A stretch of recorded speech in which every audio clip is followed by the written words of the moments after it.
আমাদের গ্রেটার ময়মনসিংহ, বৃহত্তর ময়মনসিংহের একটা জেলা আছে এখন নতুন, যে জেলাগুলোর মানে নেত্রকোনা।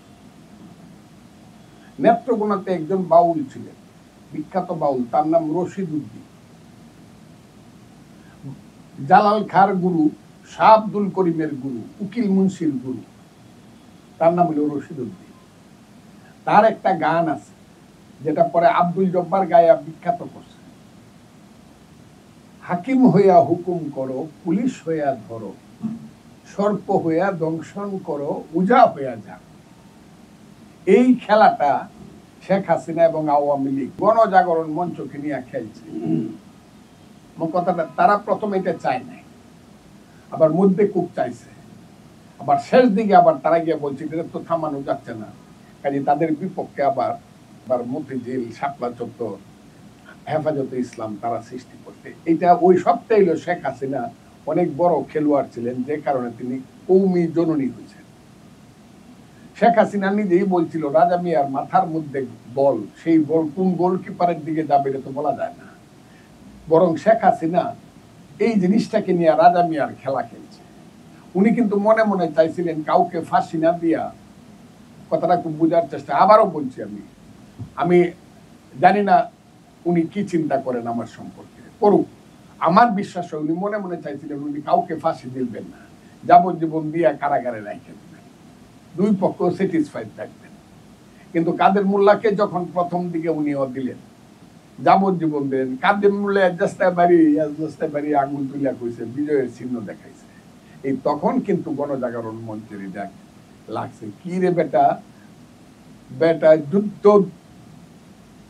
বন্দী এবং কি এটা যুদ্ধ অপরাধী, তুই মানবতা বিরোধী অপরাধ করে আঙ্গুল দেখাস, ঠিক আছে, ওই তো গণজাগরণ মঞ্চ বসল। কথাটা খুব, সেইখানে প্রথম তারা একটু উষ্মা প্রকাশ করছেন, কিন্তু পরে আবার পার্লামেন্টে বলছে, শেখ হাসিনা বক্তৃতা করে যখন জমে গেছে গণজাগরণ মঞ্চ, বলছে আমার মনে হয় পার্লামেন্ট ছেড়ে আমি যে ওখানে বসে থাকি। আমার কথাটা খুব বুঝাচ্ছে। আবার শেষ দিকে আবার উনি এটাকে থামানোর জন্য আবার শাহবাগের বিরুদ্ধে আবার শাপলা চত্বরে উনি সৃষ্টি করছে, হয়ে উনি আবার কৌমি জননী হয়েছে, হয়ে আবার রেস করছে মিটিং করিয়া, হ্যাঁ, শফি সাবরে করে অলি আল্লাহর স্থানে বসায় কৌমি জননী হয়ে বক্তৃতা করছে। এই যে এই ধরনের রাজনীতি, এইটাকে বলা হয় মুনাফিক। ওই যে হাকিম হইয়া হুকুম করো, পুলিশ হইয়া ধরো, সর্প হইয়া দংশন করো, উজা হইয়া যারো। রশিদ উদ্দিন কেন আল্লাহকে এই কথাটা বলছে আমি সেটা বিশ্লেষণ না করে শুধু বলি, এটা মানুষের বেলায়, রাজনীতিবিদের বেলায় করা এটা সম্ভব নয়। যে রাজনীতিবিদ যে সে বলবে আমি মহাত্মা গান্ধী, আমি গান্ধী, আমি ভারতের স্বাধীনতা চাই, স্পষ্ট কথা, কুইট ইন্ডিয়া, একটা কথা, কুইট ইন্ডিয়া, ইন্ডিয়া ছাড়ো, ব্রিটিশকে বলছে। রাজনীতিবিদ মোহাম্মদ আলী জিন্নাহ আমি পাকিস্তান চাই, হিন্দু মুসলমান দুই জাত, আমি মুসলমানের রাষ্ট্র চাই।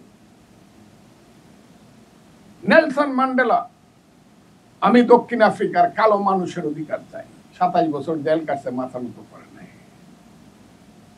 কথাগুলা খুব বুঝা, রাজনীতিবিদ স্পষ্ট কথা বলবে। শেরে বাংলা একে ফজলুল হক আমি ডাল ভাতের রাজনীতি করি, 37 সন ডাল ভাত, আমি জমিদারি প্রথা রাখবো না, স্পষ্ট জমিদার রাখবো না আমি যদি ফজলুল হক যদি প্রধানমন্ত্রী হই বাংলা। শেখ মুজিবুর রহমান এবারের সংগ্রাম আমাদের মুক্তির সংগ্রাম, এবারের সংগ্রাম স্বাধীনতার সংগ্রাম, স্পষ্ট কথা। আমার কথাটা বুঝে, কথাটা রাজনীতিবিদ স্পষ্ট করা, রাজনীতিবিদদের পেটে এক কথা মুখে এক কথা হয় না, এগুলো ডিপ্লোমেটদের হয়। ডিপ্লোমেটটা সবসময় পেয়ে যাবে, তাকে ডিপ্লোমেটিক বলবে কেন, ডিপ্লোমেট বলবে কেন?